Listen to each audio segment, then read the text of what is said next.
Fala pessoal, aqui é o Bill Pedroso do Liceu Libertário e essa aqui é mais uma daquelas aulas que a gente está disponibilizando para vocês conhecerem um pouquinho o nosso trabalho e para vocês terem uma noção da qualidade dos cursos do Liceu, agora que a gente abriu as inscrições para as novas turmas que começam em fevereiro. Essa aqui é uma aula do curso de História da Civilização do professor Lucas Cameron. É um ótimo curso que eu tive o prazer de assistir e que é essencialmente um curso geral da história da humanidade. Mas, primeiro, sem aquela doutrinação esquerdista, socialista, coletivista que a gente quase sempre encontra em curso de história. Segundo, sem aquele eurocentrismo mais raso, aquele enaltecimento do período medieval e da Idade das Trevas que a gente normalmente encontra nas alternativas conservadoras à história esquerdista. E terceiro, um curso sem aquela ilusão de uma história livre de juízo de valor.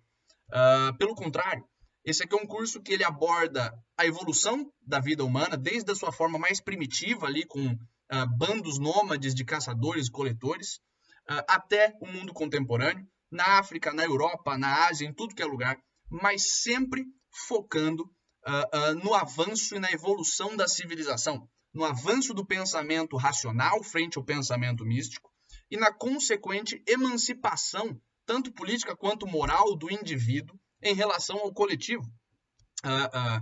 Essa aula em específico é sobre o que o Lucas chama dos caminhos para a modernidade, os caminhos políticos, culturais e econômicos que as diferentes potências europeias adotaram para sair da Idade Média e entrar nessa idade moderna de estados-nação, industrializados e afins. Ele estuda e o curso aborda as ideias por trás desses diferentes caminhos e as consequências que esses diferentes caminhos vão tomar, porque que até hoje a gente tem países um pouco mais afeitos ao individualismo e à liberdade na Europa e convivendo com países extremamente coletivistas e mais autoritários. Essa aula é um pouquinho diferente das aulas do curso, porque as aulas do curso são ao vivo e participativas. Essa aqui a gente montou para vocês, para não precisar ficar mostrando o rosto de aluno e afins.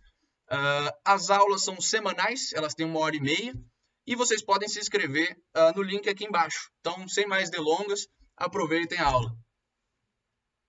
Bom, na aula de hoje a gente vai ver, então, aquilo que eu chamo de caminhos para a modernidade. A saber, a gente está observando o final ali da Alta Idade Média e o comecinho, e todo o período da Baixa Idade Média. Isso significa um período aproximadamente de 900 depois de Cristo até aproximadamente 1400, 1500, onde você tem, na historiografia tradicional, a marcação de que a Idade Moderna começa com a queda de Constantinopla, mas que você tem movimentações que ainda vão acontecer até 1600 e 1700, assim, para saber a formação dos estados nacionais, né? De França, Alemanha, Inglaterra, Espanha. E aqui a gente vai ver quais são os elementos culturais, morais, um pouco também artísticos, mas principalmente em termos de desenvolvimento de filosofia e instituições políticas, que caminham e pavimentam os caminhos para, essencialmente, os paradigmas que a gente vê, né? A saber, nós temos os paradigmas mais comerciais, que se marcam especialmente na, na Inglaterra e na Itália, e não de graça você vai ter, como consequência disso, a própria renascença, o humanismo, a revolução comercial e urbana acontecendo como tendo ponto de expansão a Itália, isso culminando depois, alguns séculos mais tarde, na Revolução Científica Inglesa, e esses vão ser os dois grandes polos de produção de conhecimento durante esse período de transição da Idade Média para a Idade Moderna. A gente vai ter também a questão da reação francesa e da reação alemã, conforme a gente vê que muito tradicionalmente pela historiografia se vende também a formação dos estados francês e alemão como algo a caminho da modernidade também. O que a gente vê aqui é que eles têm um caráter muito mais de reação e de esforços para a manutenção das relações feudais. Isso não se expressa só pelo absolutismo que esses países desenvolvem, mas também pelo próprio tipo de filosofia que é produzida no âmbito desses dois países, das universidades desses dois países. A gente vê também um pouco da ascensão da Espanha e de Portugal, cada uma com as suas especificidades, a saber, Portugal já começando como algo mais comercial e entrando mais no jogo mercantilista na medida que tenta se integrar com as monarquias católicas europeias. Você tem a Espanha, que já começa essencialmente como um projeto de a expansão católica em razão da própria reconquista e da modulação das instituições com base nos casamentos chancelados pela Igreja Católica, e como que essas duas formas, essas duas concepções impactam até mesmo a administração colonial. E a gente vê, antes de tudo isso, até para a gente entender como que esse processo se começa dentro da Europa, um pouco da decadência do mundo muçulmano, que aqui na Idade Média, né, nesse período, a partir de 900 ali, já estava experienciando aquilo que é considerado o período áureo da sua filosofia e produção de conhecimento, o período áureo de sua civilização, que consiste basicamente numa dinastia, num tipo de califado específico que se distinguia tanto das que vieram antes quanto das que vieram depois, que é os nossos estimados amigos do califado abássida. E o que os abássidas têm de tão especial em comparação a essas outras dinastias? Primeiramente, é pela sua própria natureza, que ao contrário dos califados dos justos, que é o primeiro califado pós-morte do profeta Maomé, bem como o califado omíada, ele é um califado muito mais plural do ponto de vista de agentes a serem incorporados. Como ele já é uma consequência de toda a expansão que os omíadas fizeram, o califado abássida já tem muito mais o caráter de, tá, agora que nós já expandimos e dominamos grupos de elites produtoras locais, em muitos desses países, com os abássidas que você tem a chegada dos muçulmanos à Grécia e à Turquia, você tem que ter a preocupação de como fazer a manutenção da sua autoridade. E isso passa por uma flexibilidade maior e de incorporação de muitos elementos daquelas culturas prévias locais, que não se aceitariam ser subordinadas e facilmente se excepcionariam se elas não vissem legitimidade naquela instituição que ali está dominando elas. Isso ocorre de que maneira? Primeiro, você tem já a incorporação por parte do mundo muçulmano de uma instituição que começa com os persas, que é as instituições de tradução responsáveis por traduzir documentos contábeis dos lugares conquistados, essencialmente com qual propósito?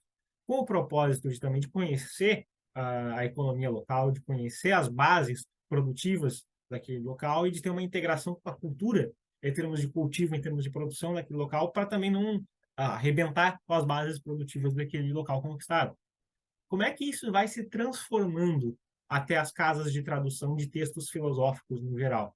Primeiro, pelo próprio fato de pegar essa instituição persa e agora se conquistar um lugar que é de cultura filosófica bastante pungente, que é o caso da cultura helenística grega e turca, ali em certo sentido.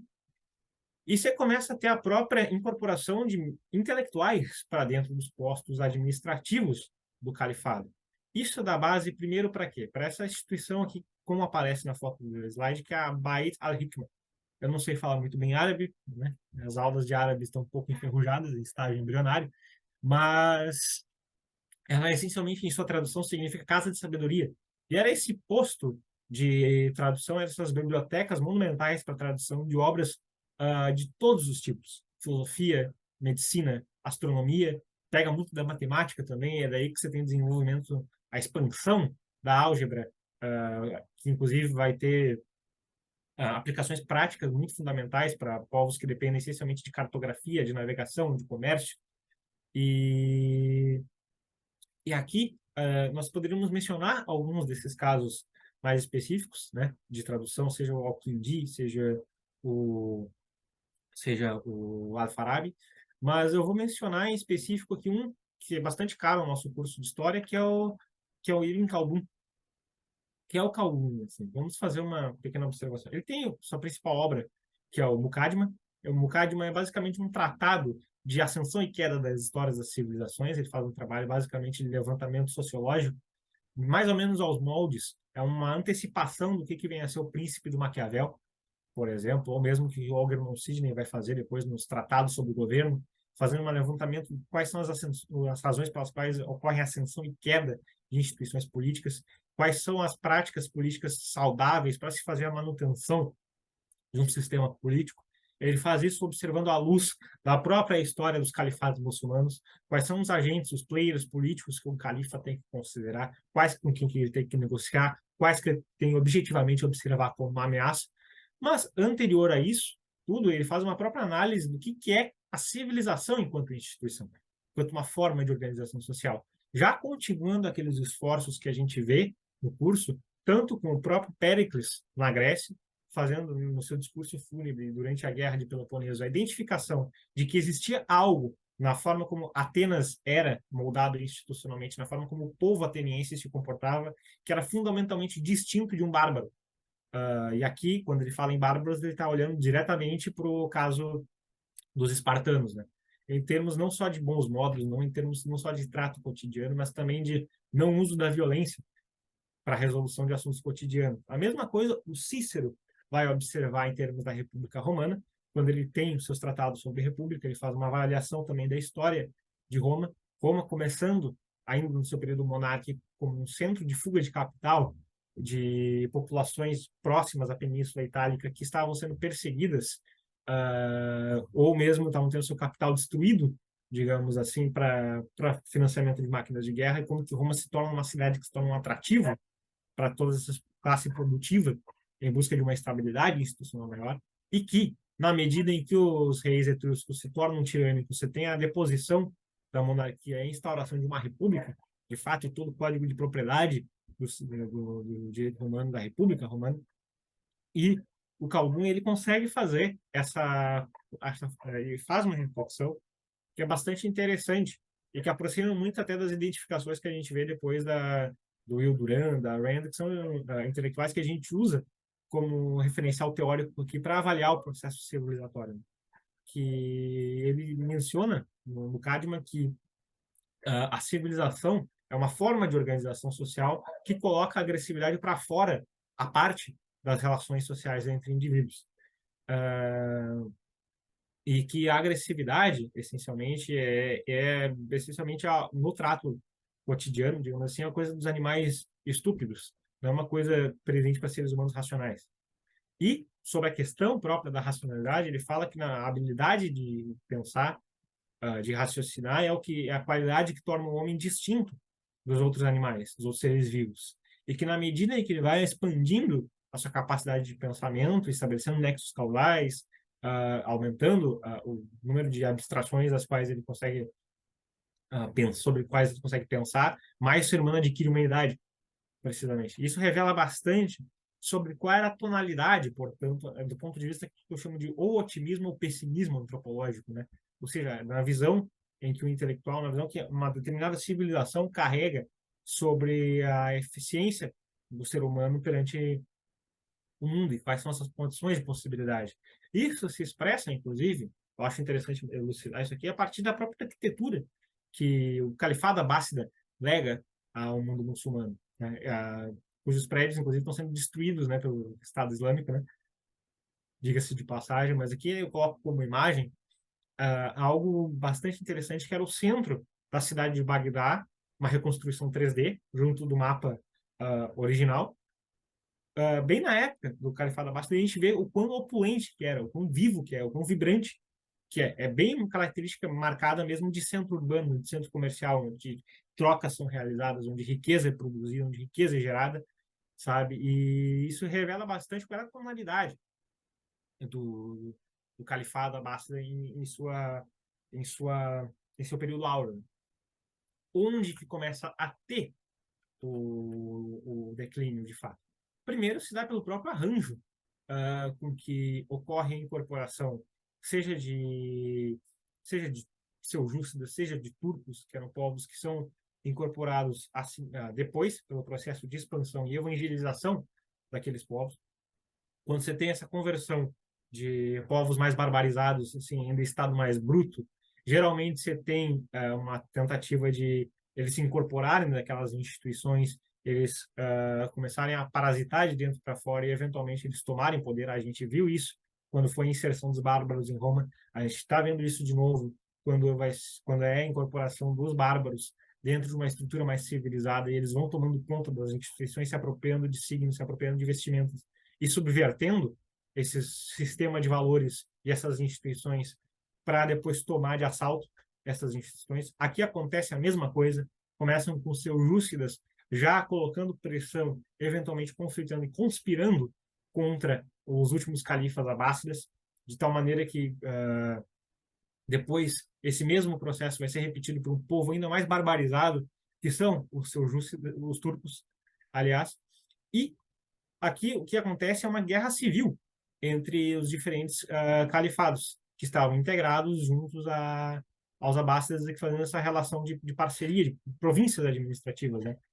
Você começa a ter os seljúcidas, os fatímidas no norte do Egito, e o pessoal lá para o entorno da Península Ibérica, cercando basicamente os abássidas e entrando em guerra civil de fato, de tal maneira que a solução política para isso acaba sendo a fragmentação, o desmantelamento de uma unidade administrativa entre esses quatro califados, sendo que três deles, na verdade, se juntam e fazem uma parceria e acabam tomando e expandindo seus territórios, formando depois o que vem a ser o Império Turco Otomano, e o Califado Abássida dura mais algumas décadas, mas isolado ali na região de Bagdá mesmo, perdendo o grosso do seu tamanho territorial. E em termos de projeto político seljúcida, em termos de projeto político obscurantista, temos alguma figura notável, algum ideólogo? Sim, sempre que você tem um projeto de subversão de uma sociedade, você tem um ideólogo fundamental. E nós temos aqui a citação desse cidadão, desse sujeito distinto, que é o Al-Ghazali.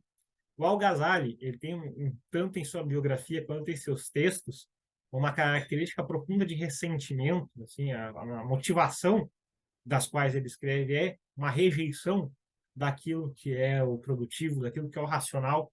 Primeiro, isso se expressa pela própria biografia, em que ele começa com mais um desses intelectuais circulando ali por aquele movimento de renascimento urbano muçulmano, digamos assim, aquele período de efervescência cultural, efervescência filosófica e científica do mundo muçulmano, e ele começa a ser afetado por uma doença degenerativa. E aí ele começa a cada vez menos confiar nos sentidos, nos dados obtidos pelos sentidos, e ele começa a cada vez mais ser militante na questão de que os eventos que acontecem, todos eles são por vontade de Allah. Qualquer coisa que nós tenhamos está determinado não por uma causalidade sensível, perceptível diretamente, mas essencialmente pelo dedinho de Allah, conforme ele quer. Esse que é o do trecho que cita, mas já para o avançado livro, o quanto que ele rejeita aquelas obras filosóficas mais de ciências naturais, digamos assim, e que fala que as 5 grandes partes beneficiárias das ciências, do conhecimento necessário para uma boa vida, são essencialmente intelectuais e, nomeadamente, conhecimento de Deus, seus atributos, seus anjos, seus livros. E que o conhecimento ali reside, portanto. O nome do livro em que ele fala ser tratado de rejeição à filosofia helenística é o Incoerência dos Filósofos, onde ele também já começa a marcar bastante resquícios ali, se a gente for avançar na leitura, daqueles mesmos problemas que a gente vê na filosofia moderna e alemã da era moderna, que é mais a primazia da relação entre conceitos e da rejeição entre conceitos e dados obtidos pelos sentidos. Então já começa a apelar para os mesmos mecanismos. Isso aqui é uma falácia de negação do antecedente, isso aqui é uma falácia de afirmação do consequente, mas mais dando privilégio à forma como o argumento está organizado somente e não um nexo entre o argumento e a realidade. Então, uma coisa bastante interessante de observar. E, bom, agora avançando, o que acontece com essa queda do mundo muçulmano? Alguns desses territórios eles passam a ser conquistados pela pelas forças políticas europeias, tá? Principalmente por aqueles exércitos organizados pelo rei e já no contexto da Reconquista, né? Quando a gente está falando aqui, primeiramente, a gente está falando das primeiras cruzadas, a gente está falando de 1095, quando a gente está falando da queda de um califado organizado no mundo muçulmano, a gente também está falando de um período mais ou menos posterior a isso, então, a gente está falando a partir de 1100, 1170, aproximadamente, e as primeiras ofensivas para a conquista de territórios espanhóis acontece já nos anos de 1200. E ali você tem algumas coisas interessantes. Você teve também a conquista muçulmana ao longo do período abássida também na região do sul da Itália. Logo, vale destacar que o primeiro território a ser conquistado também é o sul da Itália, reconquistado pelo Ocidente é o sul da Itália. E nesse processo acontece a conquista de uma das cidades, que é a cidade de Toledo. Ali, qual é a relação dos reis europeus especificamente do Alfonso VI, que conquista a cidade em 1085, né? 10 anos antes da Primeira Cruzada, inclusive. É assim, ó, ali eu percebo um grande fluxo de judeus, de árabes, de cidadãos locais também, de cristãos.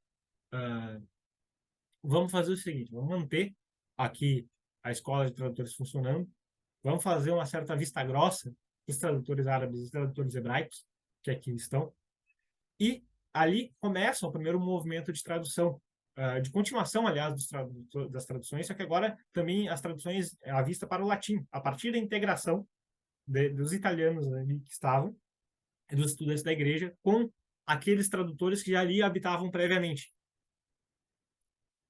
Um desses grandes clássicos que a gente tem é o Gerardo de Cremona, onde traduz muitos textos de medicina árabe.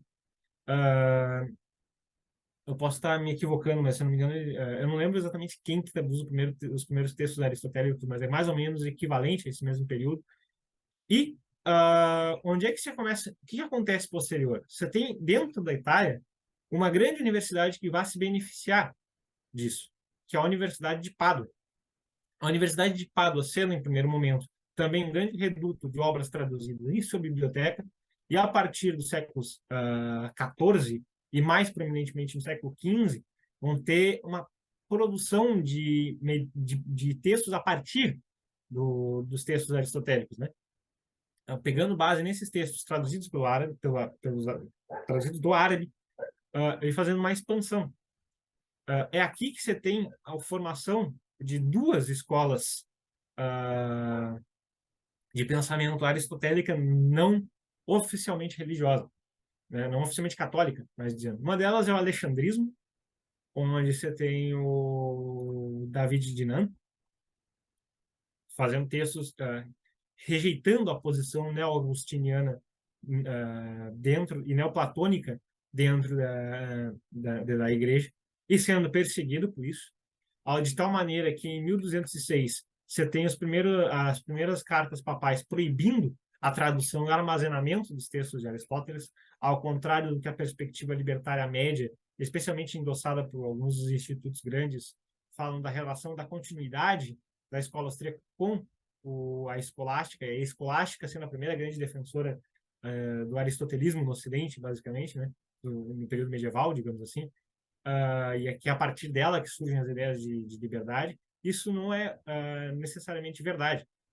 Essas primeiras escolas aqui, essa primeira reação, aliás, da Igreja Católica, se estende ao longo de todo o século XIII de estabelecer diferentes níveis de proibição às obras aristotélicas e de perseguição a aristotélicos que estivessem produzindo dentro dos domínios da Igreja Católica textos de pesquisa. O outro movimento nesse sentido também nós temos acontecendo também na Inglaterra. E isso se explica por esse mapa aqui que a gente vê das próprias rotas comerciais que a gente tem aqui estabelecido. Esse aqui foca-se especificamente na região da Europa Ocidental mesmo. Se a gente fosse ampliar o mapa, a gente conseguiria ver quando que ela compreende até regiões da Polônia, em termos de feiras espalhadas pela Europa no auge da Revolução, do Renascimento comercial e do Renascimento urbano. E você vai tendo aquele fluxo ali que vai chegando também textos, livros, para dentro dos comércios, dentro das regiões inglesas, que vão culminar na acessibilidade que a Universidade de Oxford vai ter com esses livros. E a Universidade de Oxford sendo a casa, talvez um dos principais intelectuais desse período ali do século XIII, que é o Roger Bacon.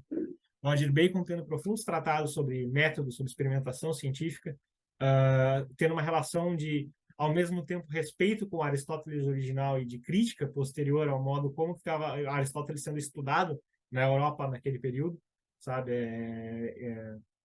É bastante interessante de observar esse fenômeno. E nós temos aqui também o averroísmo latino, como um outro movimento intelectual, da qual o principal precursor é o Sigurd de Brabant, onde tem várias cartas ao Albert Magnus falando de que a vontade do homem quer e escolhe e hierarquiza de acordo com as suas necessidades e que a ação humana não é guiada pela vontade divina. E a partir dessas próprias cartas ao Albert Magnus que ele vai ser também perseguido e excomungado da igreja.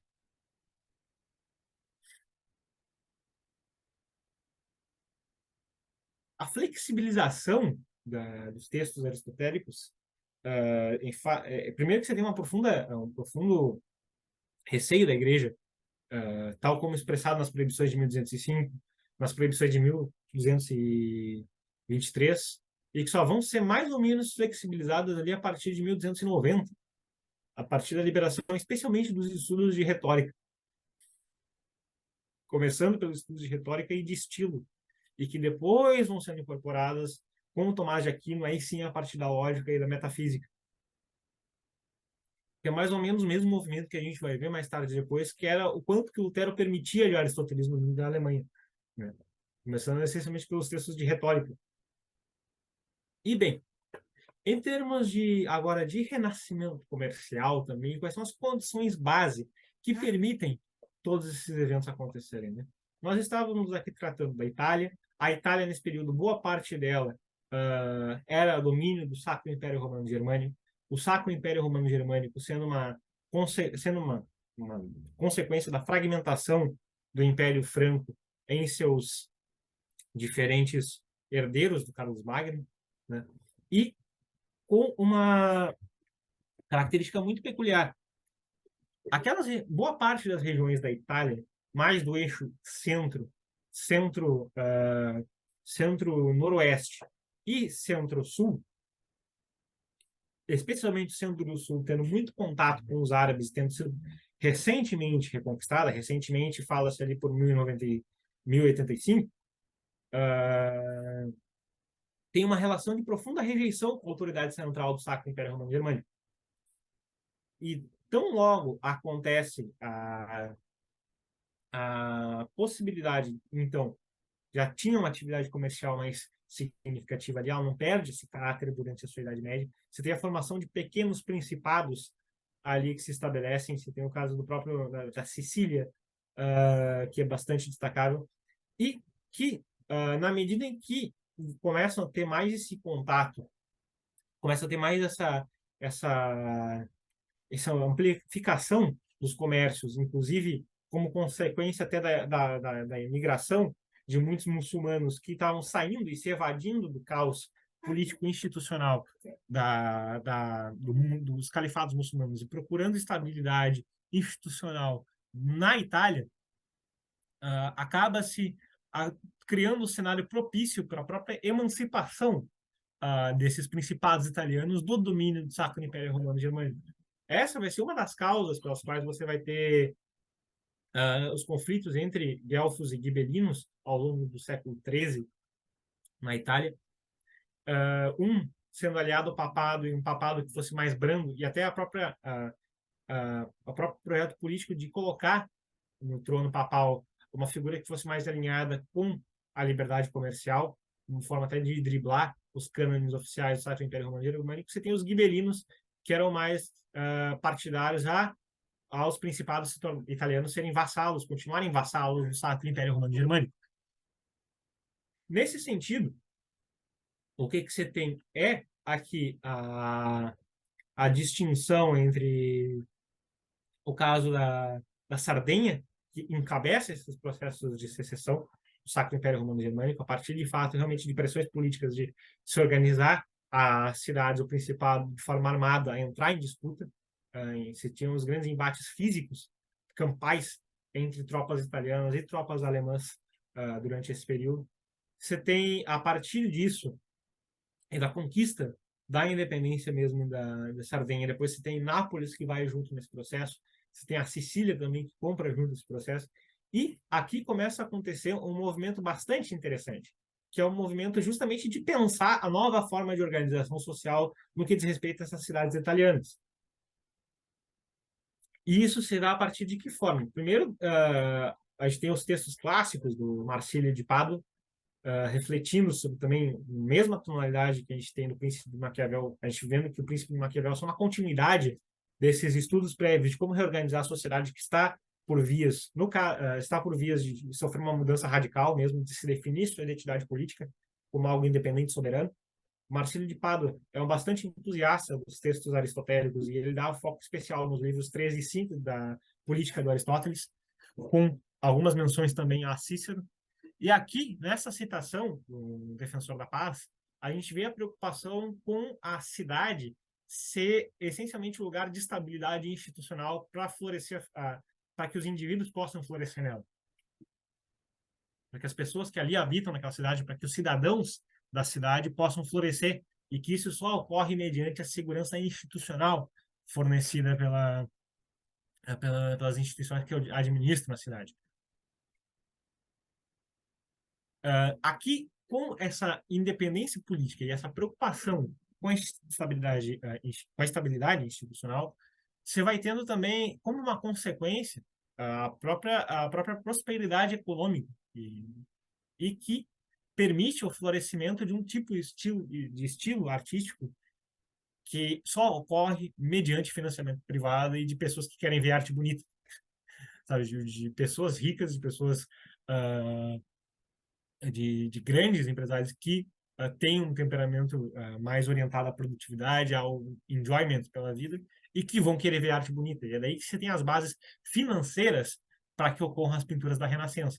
Você casa isso com os conhecimentos que a gente tinha mencionado, que a Universidade de Pádua expande em termos de medicina, e o aristotelismo paduano é essencialmente conhecido principalmente pelos seus estudos em medicina. Você começa porque artistas que estudam fisionomia e anatomia humana e começam a fazer esculturas e pinturas bem feitas a partir dessa junção de uma coisa com a outra. Enquanto isso, o que está acontecendo no mundo anglófono, que é um grande parceiro italiano dessa empreitada, é um grande parceiro também desse legado de cultura árabe. As histórias de parcerias de colaboração entre ingleses e califados vão permear toda a Idade Moderna, vão permear inclusive a história contemporânea na colonização da Índia também. Durante a Guerra da Independência Americana, o governo inglês vai contratar piratas de sultanatos mais alinhados e parceiros econômicos da Inglaterra para derrubar navios americanos. Mas, retrocedendo alguns passos atrás, o que começa a acontecer na Inglaterra, que garante também uma estabilidade institucional maior, um direito maior à produtividade, e que cria as bases para uma economia mais próspera do que no mundo continental, do que na Alemanha e na França, por exemplo. Nós temos ali, retrocedendo alguns passos atrás, nós já temos uma cultura de localismo político na Inglaterra que acompanha a Inglaterra desde 500 depois de Cristo. Nós temos aqui essa documentação jurídica aqui que ela mostra bastante a insatisfação de um produtor agrícola perante o governo aumentar a taxação para financiar a guerra. E ele expondo aqui nessa citação a questão de que se na medida em que aumentam, um reino local aumenta o imposto, eu pego minhas coisas e migro para outro. Então, preconizando o que é aquela de punir um mau governo com o bolso, né? Ao contrário, durante toda a medievalidade, ao contrário da França, que dava privilégio às relações de servidão, às relações feudais de servidão, conforme a gente vê pelas capitulares do Carlos Magno, onde o Carlos Magno recomenda fortemente a todas as pessoas do reino, dos domínios do reino franco, que tenham um senhor a quem servir, ou no caso alemão, que você já tem a institucionalização de propriedades públicas e de concessões ao privado, ainda no primeiro imperador alemão. Aqui você já tem muito mais valoração na Inglaterra ao status do cidadão livre, ao status do homem livre, em comparação à França e à Alemanha, que dão muito mais privilégio, incentivam a instituição da servidão como uma forma de relação. E, ao longo do período de desenvolvimento inglês, a partir de 800, 900, você veja, a Inglaterra está ali próxima da Normandia. A Normandia, a partir dos anos 800, começa a sofrer invasões vikings. Os vikings se tornavam uma ameaça constante à Inglaterra pela própria aproximação geográfica, que você vai ter efetivas tentativas vikings de invadir território inglês. Isso cria-se a justificativa para também agora unir e aumentar a arrecadação de impostos em combate a essa ameaça externa. Isso degringola para um ímpeto dos reis em tentar manter o estado de taxação alto posterior a vencidas ameaças. Acontece que aí já os representantes dos comuns, os representantes locais, né, dos parlamentos, que ascendiam também, cada um representando os seus governos locais dentro da Inglaterra, falam, não, negativo. O próprio contexto com que isso acontece, a Magna Carta, é esse, de tentar limitar o poder do rei, que estava se tornando mais tirânico pela via da taxação. E a Magna Carta é um documento bastante interessante, e que ela efetivamente ela anuncia que a característica da Inglaterra é ser um reino de homens livres, juridicamente. Aqui a liberdade, do ponto de vista realmente assim, do contraste de o que é ser um cidadão livre em comparação a ser um servo no direito medieval. É importante contrastar essas duas categorias, porque às vezes passa muitas vezes batido. Mas é daí que vem a preocupação com o homem livre, com endossar a Inglaterra enquanto nação de homens livres, de fato. E o desenvolvimento em que isso passa com o desenvolvimento posterior à Magna Carta se dá a partir do século XIV com se dá a partir do século XIV com a Guerra dos 100 Anos entre Inglaterra e França, a Inglaterra, na verdade, sendo invadida pela França, uh, especialmente por disputas ali na região do país de Gales, onde você tinha estados, subordinação de vassalagem ao Estado, à Igreja, e a Igreja sendo partidária pró-França, a Igreja Latina. Então você começa a ter as disputas entre Inglaterra e França, e dentro da Inglaterra uma relação dúbia entre qual casa apoiar, estavam divididas entre a casa que era mais militarizada e uma casa que queria uma solução somente para a guerra e depois retornar ao seu localismo, e é daí que se prepara o terreno para a Guerra das Duas Rosas, com a dinastia Lancaster também querendo o apoio e a chancela da Igreja Católica. Então, cada vez mais endossando o autoritarismo, perseguição a hereges. Você tem mais ou menos, até como resposta também aos levantes do John Wycliffe, que insatisfeito com as questões da guerra, estava cada vez mais também se afastando da Igreja Católica, fez a tradução da Bíblia para o inglês e estava representando cada vez mais um momento de dissidência, de uma identidade inglesa que é distinta do jogo político da cristandade europeia ali em território continental. E os Lancaster são uma aposta também do eixo hegemônico mais católico para reprimir essas manifestações heréticas. E durante todo o período até de 1475, setembro, a derrubada dos Lancaster e a ascensão dos York em 1461, mas não sem antes se resolver com a deposição e com o golpe, com a tomada dos Tudor, que ascendem já com essa característica mais de orientação. Não, nós somos ingleses, vamos fazer a coisa ao modo do inglês. E o que está acontecendo lá nos territórios para além das ilhas inglesas, que fique lá. E você vai tendo esse cenário se desenhando até que você tenha uma tentativa de revanche francesa a partir de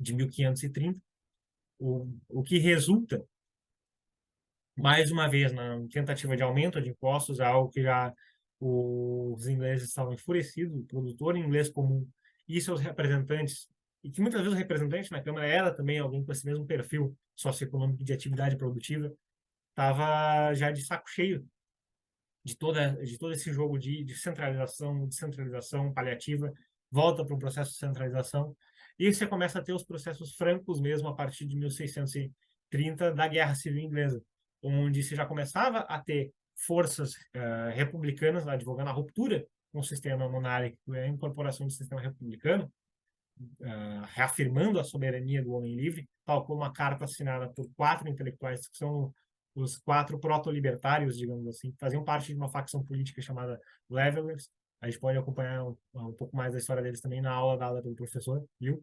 No outro curso ele traz uma boa história do traçado de quais são os pressupostos, em que contexto se formam, quais são as bases filosóficas que levam à defesa da liberdade.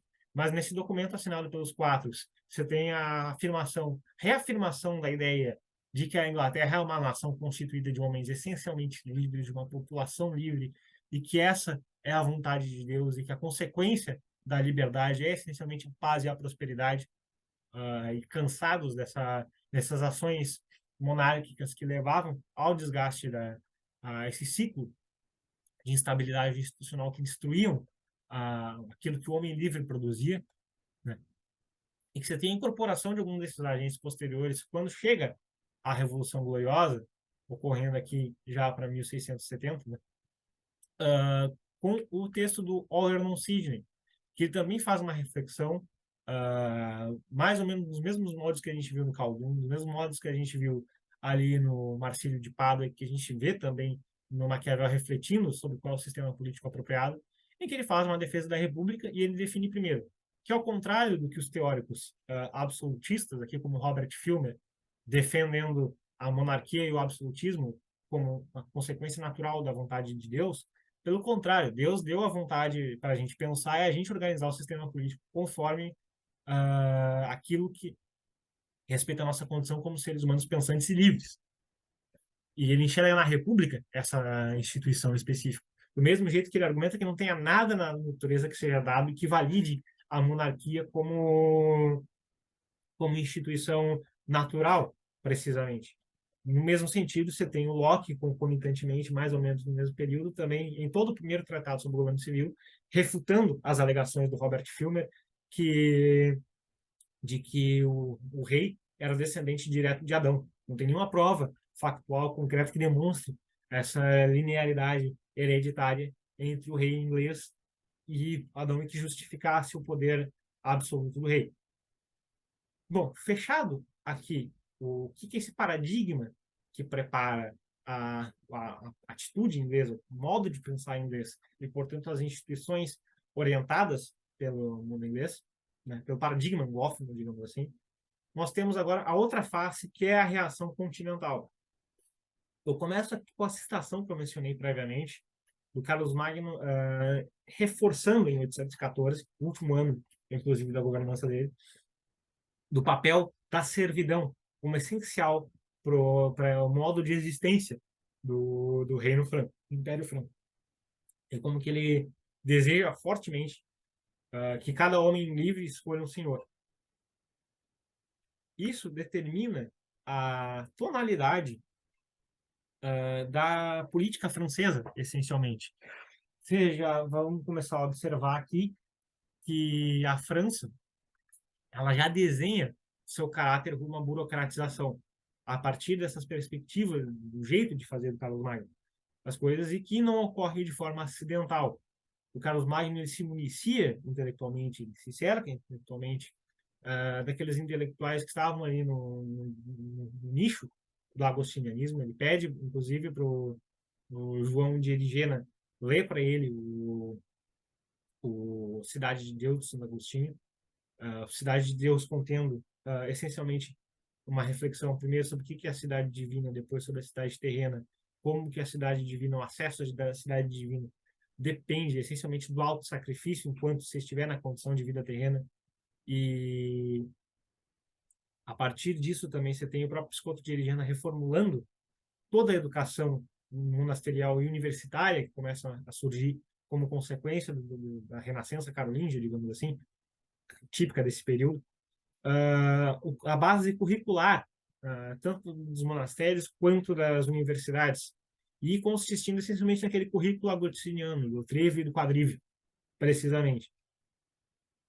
E posterior a isso, você tem ali, após a morte do Carlos Magno, a divisão entre três regiões, a região da Itália, a região da Alemanha e a região da França. Entre os seus netos, seu filho assume e falece brevemente após a morte de Carlos Magno, então é resolvida nos tratados de Wardum em 930 e no segundo tratado em 970, a divisão territorial. Logo, o primeiro ato do primeiro imperador da Alemanha, como a gente vê aqui nessa citação também, é fazer a cunhagem centralizada pelos órgãos oficiais do governo. Você vê os direitos públicos sendo concedidos, assim, direitos de propriedade pública, ou seja, todos os territórios dentro do domínio do Império Alemão são já previamente loteados e separados conforme a concessão estabelecida pelo Otto.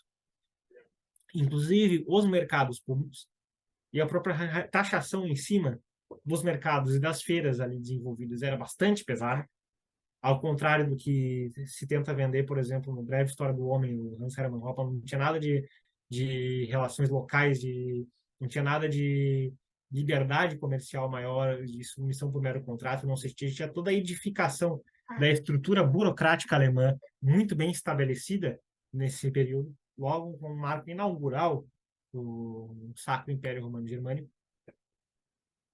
E em termos de desenvolvimento, você tem, a partir ali dos anos de 1300, 1400, o olhar do Sacro Império Romano Germânico com a conquista de territórios como a Polônia, como a Hungria, que vão ser fundamentais para a gente entender o próximo movimento de reação do mundo continental, do mundo alemão, que acontece de seguinte maneira. Primeiro, você tem a conversão desses povos ao cristianismo. Esses povos já têm uma cultura prévia local, já têm uma herança cultural local. Então, apesar de eles nominalmente se converterem, eles têm muita dificuldade em aceitar, se submeter aos ditames papais. Você já tem uma cultura comunal muito forte também nesses grupos conquistados. E você tem também a própria rejeição de submeter uma língua estrangeira, que é a língua do latim. Isso cria o terreno, primeiro, antes do Lutero fazer a sua separação com a Igreja Católica e fundar a Igreja Luterana. Você tem já o primeiro movimento, que é o movimento do João Hus, que também vai nesse mesmo sentido, isso em 1400. E em quem o João Hus se apoia?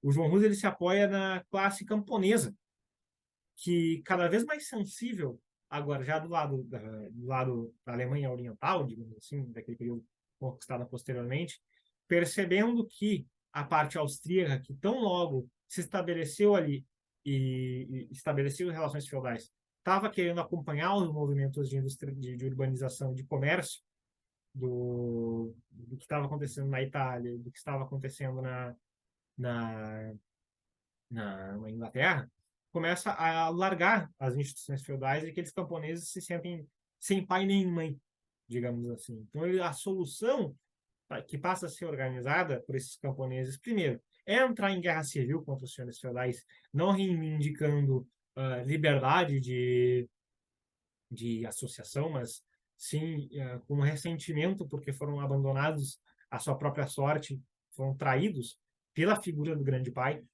Então você vê que é bem forte a questão da adoção à servidão mesmo, em termos de cultura, de costume, de se sentir contemplado, conservido. E eles passam a organizar as instituições comunais como forma de manter os mesmos essenciais.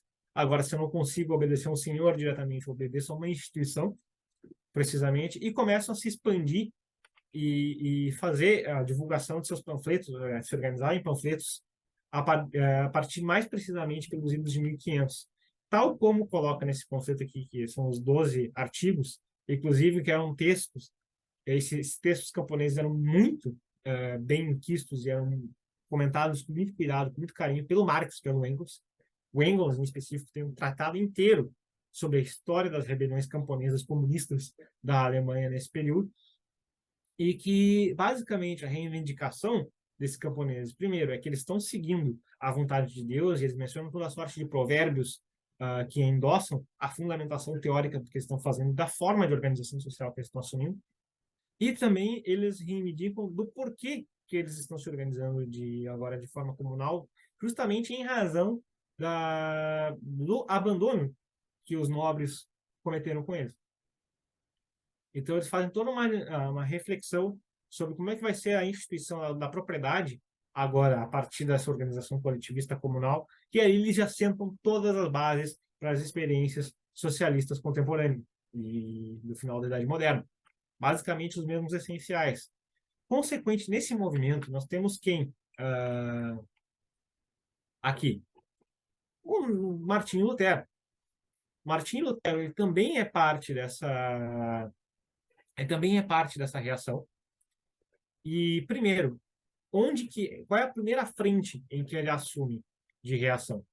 A essa altura, quando Lutero escreve, nós já tínhamos aí a Igreja Católica cansada de brigar com o aristotelismo, que passa a incorporar o aristotelismo, inclusive como forma de ressignificar e cooptar os aristotélicos e manter como oposição controlada, digamos assim, aquele nicho de aristotelismo que estava sendo produzido na, na Europa, na Europa Ocidental. E o Lutero, as pessoas estavam profundamente indignadas com isso. Primeiro, sobre a própria forma como a Igreja Católica estava abrindo mão das doutrinas essenciais das Escrituras, que rejeitavam o livre-arbítrio, que mostravam como que vontade divina e livre-arbítrio são incompatíveis, e ele bate nisso até o tempo todo no Nascido Escravo. Em vários momentos, todo o seu livro é dedicado a mostrar como que a doutrina do livre-arbítrio é incompatível com as escrituras e ele, inclusive, ele propõe no primeiro momento retorno ao agostinianismo, depois ele vai lá e supera o agostinianismo, o pessimismo antropológico do Agostinho e volta às escrituras originais. E um segundo documento fundamentalmente essencial é que Lutero era um cara profundamente preocupado com a unificação alemã, já, isso em 1520.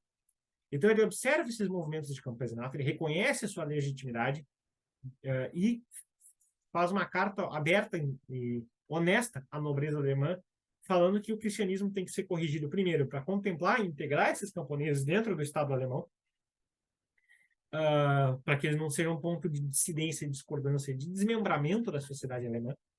E ele também fala que para a edificação da Alemanha enquanto nação, integrando do camponês ao nobre ao rei, você tem que ter um abandono do jogo político e do jogo de paradigma ocidental, aristotélico.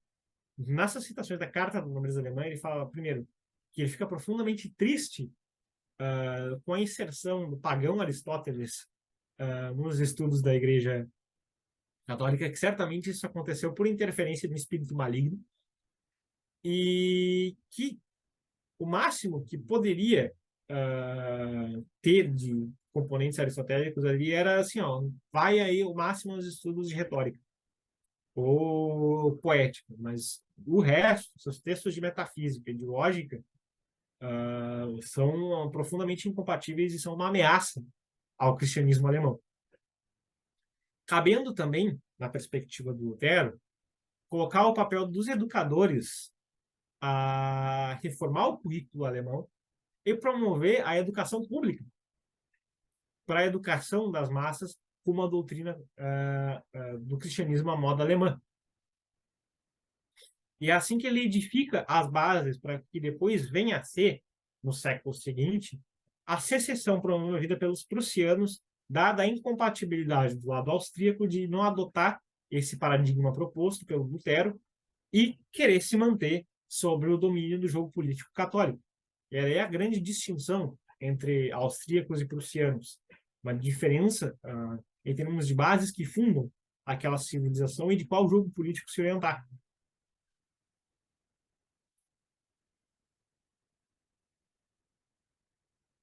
Enquanto isso, temos agora o último elemento desse bloco, que são os estudos de caso português e espanhol. Bom, quais são os antecedentes para a história portuguesa? A Portugal ela estava submetida ao mesmo domínio muçulmano ali, especificamente como vassala dos espanhóis, principalmente do califado estabelecido na Espanha. E em 1095 você tem a primeira formação organizada de forma local mesmo, de atividade produtiva local dos agricultores locais, dos senhores de guerra locais, na expansão, na expulsão dos muçulmanos do território português e para a formação de um reino independente. Isso é favorecido por que frentes políticas? Primeiro, pela própria desestabilização do mundo muçulmano, já que estava naquele conflito interno, naquela guerra civil entre califas, cada vez mais enfraquecendo a capacidade do governo central muçulmano de estabelecer o amplo domínio das suas fronteiras. Segundo, pela própria movimentação das cruzadas também, que mobilizava os muçulmanos em outra frente para atacar. Isso cria uma facilidade para Portugal ficar em segundo plano no âmbito do domínio muçulmano e aqueles projetos de independência serem bem efetivados, onde, primeiramente, do período de 1095, né, a 1139, o objetivo é fazer as campanhas de expansão, de expulsão, perdão, dizendo. É precisamente em 1139 em que o Afonso I, em razão das suas sucessivas vitórias contra os muçulmanos, é declarado rei dos portugueses. Ele reúne uma assembleia real e recebe a coroa das mãos do arcebispo de Bragança. E depois a ele, você tem a sucessão a partir do finalzinho ali do século XII, a ascensão do Dom Dinis, em que ele faz um acordo com Castela para manter as fronteiras, né? E também estabelecer o português como língua oficial. Vale lembrar que o Dom Diniz ele não só era também um chefe das Forças Armadas, digamos assim, mas ele era conhecido como um grande poeta português nesse período. Então, seria bastante a tonalidade diferencial do, do caráter que funda as instituições portuguesas. Ele se usa muito ele se usa muito da própria relação que ele vai desenvolver com os templários nesse período, ajudando na questão de fornecer logística, pegar a mão de obra ali, os depósitos de carvão, usar isso para negociar, para fornecer de estanho, ferro e fornecer isso para os outros países europeus, inclusive para fornecimento de armamentos e vestimentas. Se tem o primeiro acordo comercial sendo assinado em 1308 e já em 1310 a fundação da Marinha Portuguesa. Então, todo o trabalho inicial é de edificação do Estado português e que acontece de que maneira? Também, com o Dom Dinis, fazendo uma sucessão de leis para garantir tanto do grande ao pequeno produtor. Isso cria um ambiente, primeiro, de inclusive muitos templários que estavam começando a ter relações estranhas com o papado migram para Portugal, porque ali encontram uma boa fonte de fugir da perseguição e confiscos de bens. Ele pega a Universidade de Lisboa começa a ser também um centro para imigrantes que estavam começando a ser perseguidos pela Igreja Católica se deslocar para lá, e aí você tem a fundação da Universidade de Coimbra. Só com a morte do Diniz e com a entrada do filho dele, o Afonso IV, é que as relações já começam a se estreitar entre esse grupo que estava empolgado com a ascensão de Portugal e a coroa, na medida em que você tem uma sucessão de eventos naturais que são desastrosos para a manutenção das finanças públicas. Então, primeiro, um terremoto, segundo, a peste. E aí entra o próprio filho, o irmão do Afonso IV, que também tenta dar um golpe para derrubar o próprio irmão. E quando o irmão assume, quando o Afonso IV morre, aliás, o irmão dele, Pedro I, vai lá e usurpa o poder para si. Em 1367, o Fernando I assume e ele faz uma aliança, tanto com Aragão quanto com a Granada, que ainda estavam no domínio muçulmano. Sim, justamente um acordo de não agressão, um acordo de paz, para realmente resolver seus problemas políticos internos, sabe, sem ter nenhuma possibilidade de ser reinvadido ou de se entrar em conflito desnecessário. A tonalidade do Fernando era essencialmente manter uma estabilidade em razão já das primeiras sinais de crise que Portugal tinha desenvolvido em razão desses eventos mais recentes, né?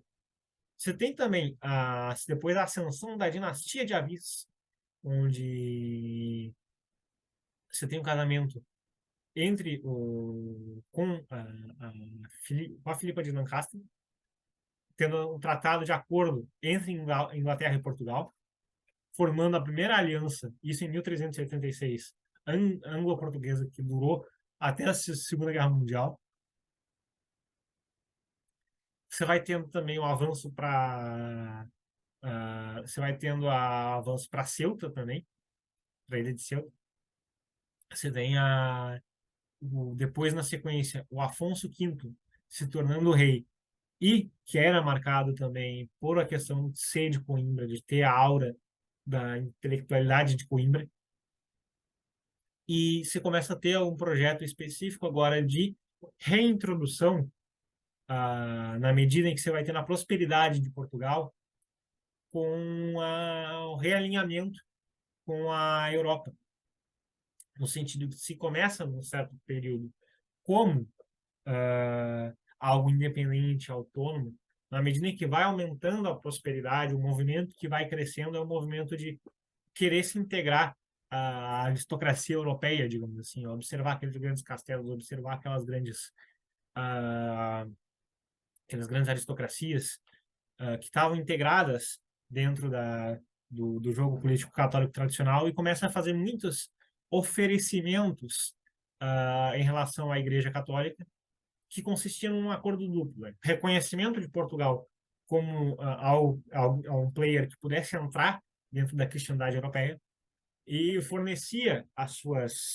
o seu know-how para a conquista de colônias que fossem tributárias à Igreja. É daí que começam as primeiras colônias ainda na região da África, as expedições rumo à África, identificando também ali chegando em Cabo Verde, chegando na São Tomé e Príncipe, chegando na Guiné-Bissau, primeiramente. E você começa a ter as próprias colônias Marrocos também, e você tem as viagens do Bartolomeu Dias para o Cabo da Boa Esperança.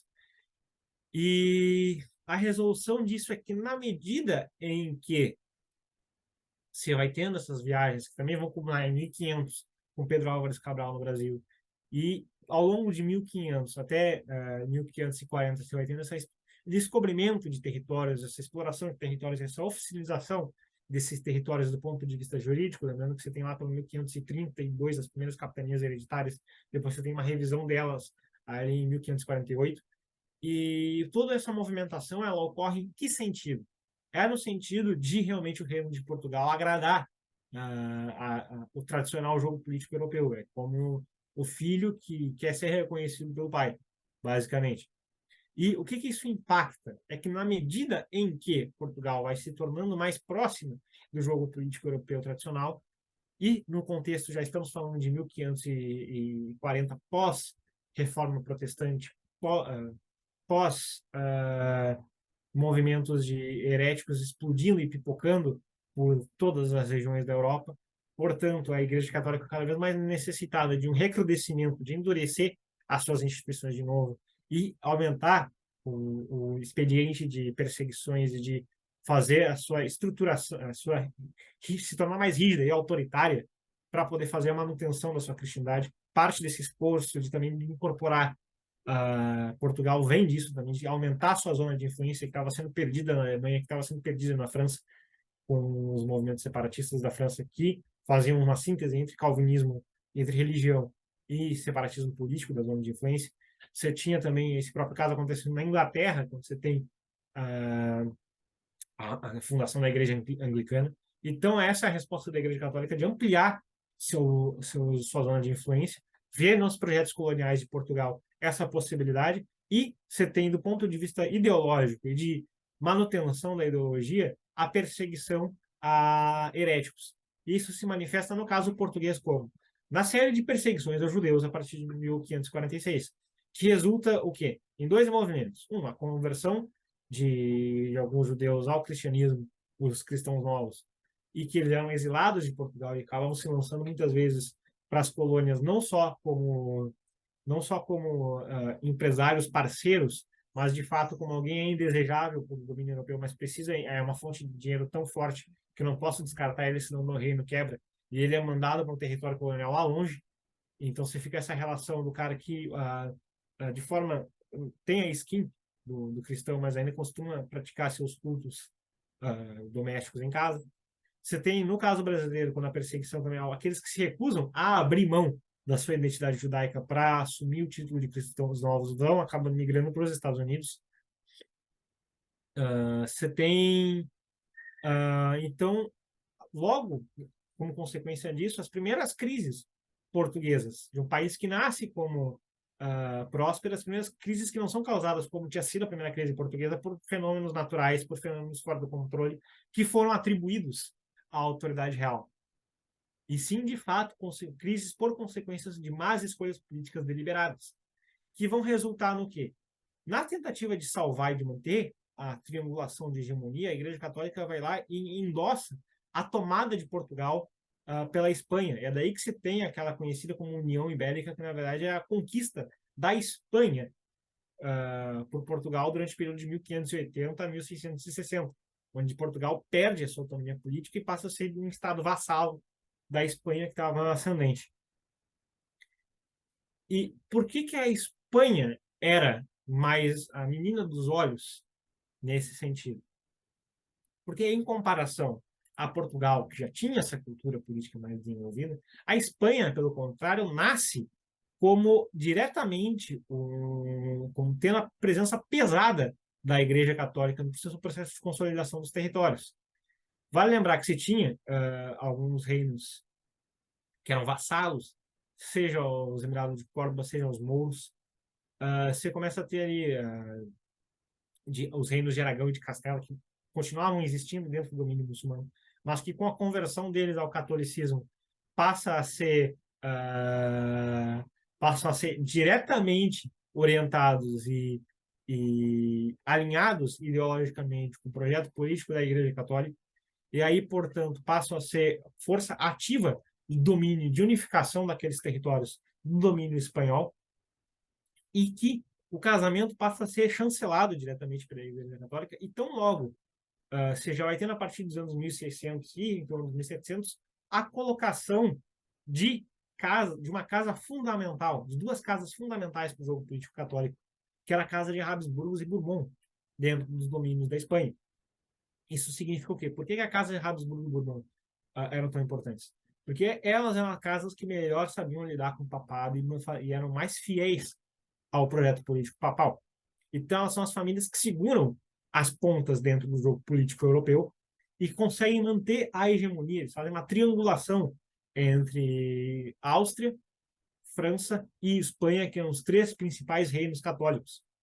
É por isso que, inclusive, como o caso da Espanha, tão mais orientada que Portugal, é por isso que a colonização das Américas pela Espanha vai ter uma tonalidade, um caráter até um pouco diferente da que assume a portuguesa. Diferente em que sentido? Você tem, primeiro, muito mais cooptação dos índios para as universidades. Você tem a Pontifícia Universidade Católica do Chile, que tem uma fundação bastante antiga. Você tem a criação de instituições que remontam diretamente aos sacerdotes. Você tem a própria questão jurídica. Você tem contratos de mitaia, de mitas, agora me faltou o nome do outro, mas que são contratos chancelados de trabalho com os índios pelos sacerdotes da igreja e que não podiam ultrapassar condições de trabalho que o reino português, que o reino espanhol considerassem dignas. Então você tem uma definição muito maior das relações feudais do que ocorreram no Brasil, muito mais marcadas e muito mais claras. Qual é o agente que cumpre essa função também ideológica? São as ordens religiosas fundadas como resposta contra a reforma. Aqui no Brasil nós temos a Companhia de Jesus, que os jesuítas na Europa, surgindo na Universidade de Paris, eles têm um caráter na Europa muito mais de cruzadistas, conforme a gente costuma associar. Aqui na educação tradicional, a gente vê o jesuíta como aquela figura de o cara que está lá fazendo batismo, fazendo aquela imagem, aquela foto clássica dele com o índio, uma figura pacífica, mas os caras eram uma continuação do movimento cruzadista e eles cumpriam também essa função de espionagem e de reportar as autoridades católicas, talvez do ponto de vista ideológico, as coisas na linha. E é assim que se configura, inclusive, o mundo colonial à luz das mudanças do jeito, dos caminhos tomados tanto por Portugal quanto por Espanha no processo político de sua formação nacional, né? Colocado isso, fazendo então aqui uma revisão dos pontos essenciais que eu queria absorver. Primeiro, a questão da própria saída de vários elementos culturais muçulmanos para a Itália, que ocorre na medida em que o mundo muçulmano se obscurece, entra em sua idade das trevas, a boa produção cultural muçulmana migra para a Itália e depois da Itália migra para a Inglaterra. Como que a Igreja Católica, primeiro, ela tem uma reação muito negativa à introdução desses elementos. Isso só passa a incorporá-lo quando ele é inevitável de estar se expandindo na Europa. É daí que você tem o Tomás de Aquino. O terceiro elemento, como que França e Alemanha tem um caráter profundamente burocrático já desenvolvido no ápice da sua medievalidade, que é esforço em produção filosófica, em termos de produção cultural, de produção institucional, é a todo momento não para avançar rumo à modernidade, mas para adaptar a feudalidade à modernidade. E que feudalidade é tirania, é burocracia, é Estado centralizado, é burocracia. Esse negócio de que o feudalismo é um regime localista, isso é uma fanfic histórica. São, realmente, assim, a origem dela remonta a historiadores franceses e alemães que eram entusiastas com o período e que queriam vendê-lo como um modelo de liberdade. É típico desse modelo de academia.